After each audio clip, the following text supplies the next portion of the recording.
Well, for me as a viewer, I'm following the story as closely as I possibly can, uh, and and as long as it's earned, as long as it's something that makes sense, then yes, I love being surprised when the story, takes a turn that I'm not expecting. But it has to be earned, and I think one of the things that I really love about Rabbit Hole is that the writers, John and Glenn, they take that very seriously, and they don't just make a change to surprise you.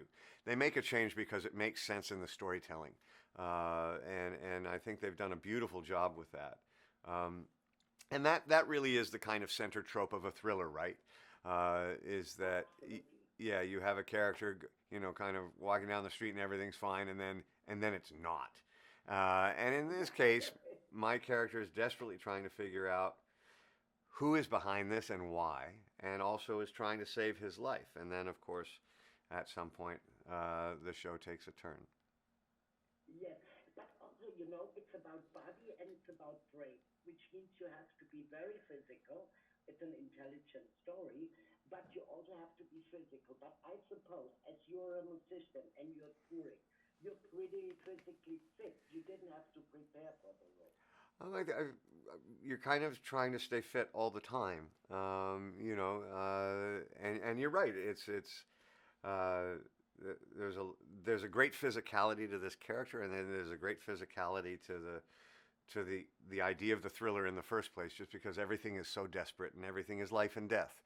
So it's something that I think from even my days on 24, I had a regime that I would follow to try and kind of stay uh, in good shape, or the best shape that I could be in, and yeah, it's part of the show that I like. I missed uh, having a character that was that physical, so it was nice to come back to that. You look good, if I may say that. Thank you very Well, much. Thank you. and everything. Also, what is a very important part of the story, it's this emotional ride. Because John Weir knows that he's the product of his father. Mm-hmm. And maybe you can imagine where I'm going now. How much do you think you are the product of your father, Because we always carry our parents. Yeah. I'm absolutely the product of my father. There's no denying it. I mean, uh, I'm shorter, but that's about it. I mean, I look like him, I sound like him, so I am definitely the product of my father. Um, Having said that, I've been given room by both of my parents, my mother and father, to kind of discover who I was within that context, and it's I was very grateful for that as a young person, because it allowed me to feel confident in whatever self identity that I was trying to develop for myself. And it was something that I tried to kind of be conscious of as a parent to my children, and even to my grandchildren. But I am absolutely a product of my father.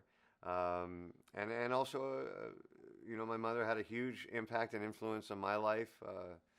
I would finish school and I would go to the theater that she was working at, and that's where me and my sister would do our homework, and my mother would give her performance for the evening, and then we'd go home. So I lived backstage of the theater. And that's really where I began my interest in acting, and the power that I believe actors possess when creating a character, and how they can really take you down a story.